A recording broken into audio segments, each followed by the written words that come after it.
Hey guys, what's going on? It's Clank here with another video with a top 5 deck solo format.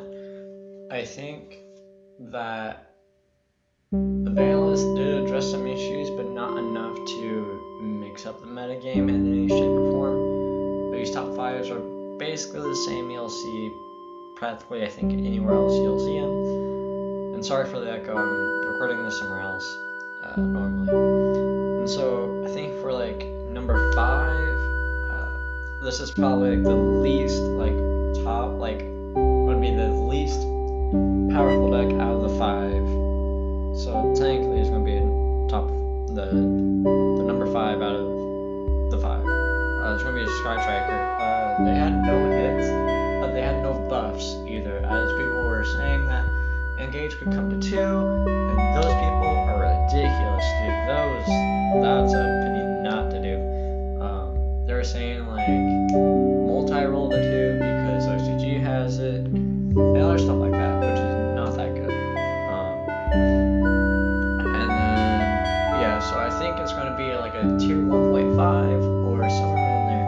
You'll see it probably most consistently more than Sound Main Great, possibly. They're kind of around the same skill, not skill level, but power scaling, with Shelley at 1 and Engage at 1. They're kind of around the same power level, I think, right now. So on to my next deck is going to be Drytron. Drytron basically had no hits whatsoever except for Eva going to 1. And Eva, I think, changed a tiny bit to the point where it would make an impact on how people are building the deck, because I know some lists were playing 2 instead of 1 to be more greedy in the aspect of, oh, I can jam more of this card in so that I can get more resources and whatnot.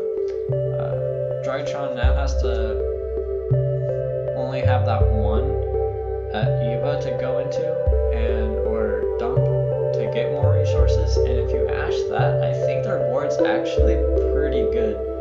The scary thing is like, you'll have to deal with like IEP, Beatrice, and like Alpha, and Beta, and that's about it. But like, honestly, I don't see that much of a problem with that. It's the like orange light negates that are the problem, and I think limiting Evo was kind of a correct choice. And next is going to be Virtual World, with emergency teleport going to 2.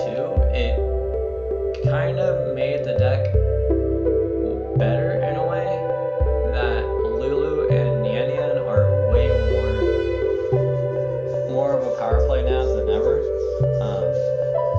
Lulu now being 5 copies instead of 4 really kind of bolstered the consistency of the deck, and is really good. Like a level 9, rank 9 toolbox engine or toolbox deck is really good right now, or could be.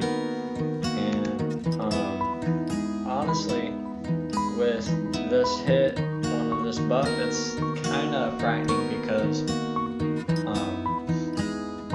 there's just the consistency of the deck has gone way much better with indirect support that has come out and Dawn Majesty that made the deck more noticeable and just more popular and more fun to play.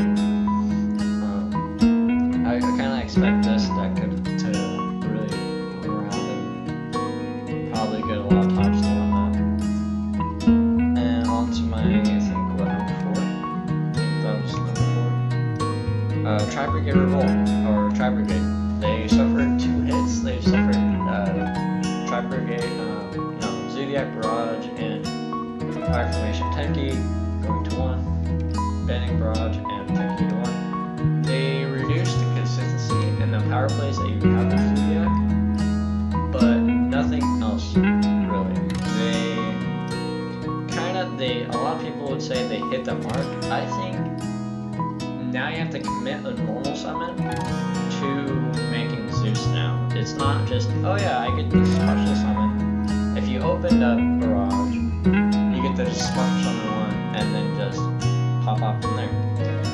If I have to commit a normal summon instead of just being like, oh yeah, I'm just gonna make barrage easily, more consistently or easily than having just one barrage. Did I say barrage for like making Zeus more easily? I think I did, but whatever. But yeah, I think that trying to cut the line of Zodiac and Tri-Brigade is a good idea, because having Zeus in already a deck that banishes on interruption is pretty darn good, I think. And with Apparition negates, it's really good, because then you can like activate monster effects in response to Omen Shrig. So yeah. On to my last one is going to be invoked shaddoll Dogmatika. I think this deck is really good. I expect it to be like Rogue or Tier 2, because all the other decks right now are just going to be a lot of just like, oh yeah, I'm going to just combo off and just be really good. And with Alistair kind of like being power crept in a way, I noticed that a lot of people aren't really playing Alistair Invoker and whatnot. Alistair and friends, basically. I might be wrong on this, but I think that this deck is finally kind of come to a close. And really it's just like, oh yeah, like, you want me to, you make a floodgate with like another monster, and that's the whole board. But now people are kind of like adapting to like that board and just beating it every time. So that's why I think it's like, if I had to put this in 1 out of 5, I think that 1 is definitely like Drytron, 2 is Virtual World, 3 is Tri-Brigade, 4 is Alistair and Friends, and 5 is Sky Striker. I honestly kind of think that, and with the only reason why I say is why Alistair is better than, or shaddoll invokes shaddoll, is that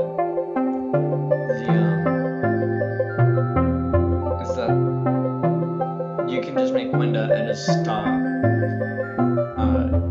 Sky Striker a lot of the time. But with like cards like